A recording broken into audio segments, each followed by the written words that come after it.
L'avarice perd tout en voulant tout avoir. Je ne veux pour le témoigner que celui dont la poule, à ce que dit la fable, pondait tous les jours un œuf d'or. Il crut que dans son corps, elle avait un trésor. Il la tua, l'ouvrit, et la trouva semblable à celle dont les œufs ne lui rapportaient rien. C'est en lui-même ôté le plus beau de ses biens. Belle leçon pour les gens chiches. Pendant ces derniers temps, combien en a-t-on vu qui du soir au matin sont pauvres devenus pour vouloir trop tôt être riches?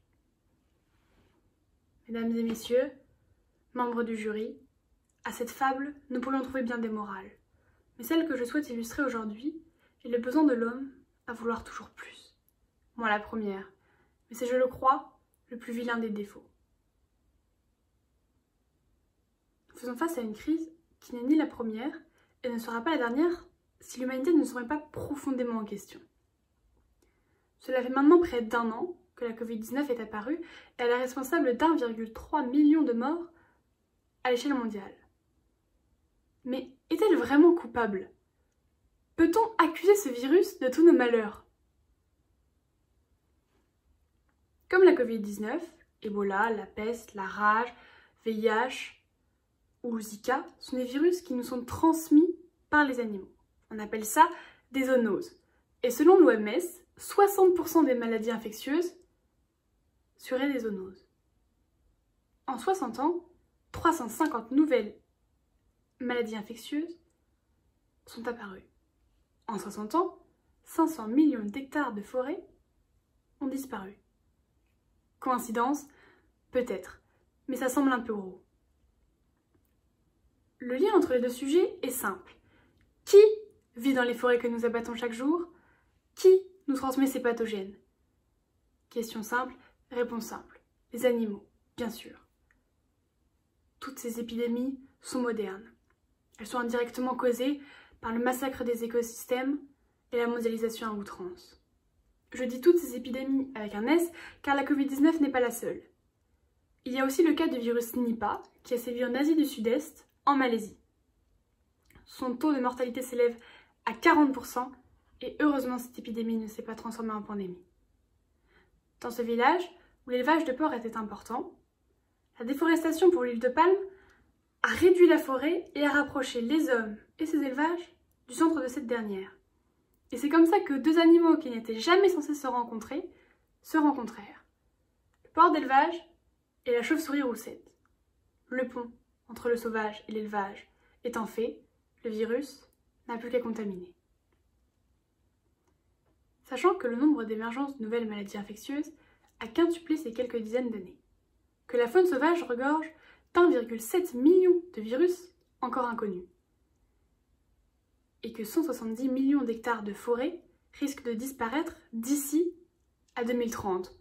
Ne devrais-je pas en conclure que cette situation ne sera plus l'exception, mais la règle? J'ai lu un article disant que toutes ces modifications avaient été causées par les besoins de l'homme. Mais il ne s'agit pas réellement de besoins. Il s'agit, tout comme l'avare fait toujours plus, d'une humanité qui demande toujours trop. Les raisons de ces zoonoses sont nombreuses. Par exemple, la déforestation, le braconnage, le trafic d'animaux sauvages, l'étalement urbain, et la liste est encore longue.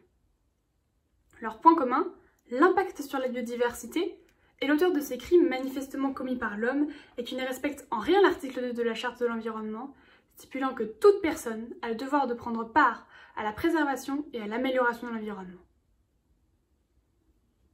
Le dérèglement climatique, enchaînant sécheresse et incendie, a aussi son rôle à jouer.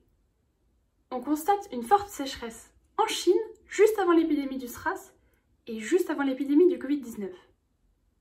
De plus, le nombre de nouvelles épidémies déclarées dans un pays est totalement corrélé avec le nombre de mammifères et d'oiseaux y vivants. Or, tous ces écocides créent des mises en relation anormales entre l'humain et l'animal. Alors je vous pose aujourd'hui la question. Qui est responsable de ces crises sanitaires? À qui peut-on vouloir à part nous-mêmes pour ce qui nous arrive en ce moment? Il est grand temps de faire de l'écologie non pas une question, mais la question à laquelle il faut répondre. Et je ne dirais pas qu'il n'y a plus d'espoir, mais il faut faire vite.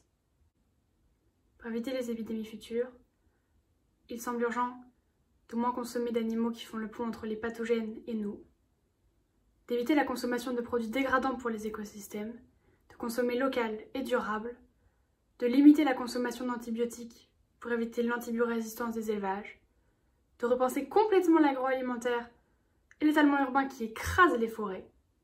Enfin, il semble urgent d'envisager des actions écologiques concrètes et de mieux comprendre l'écologie des épidémies. Je m'adresse aux hauts placés.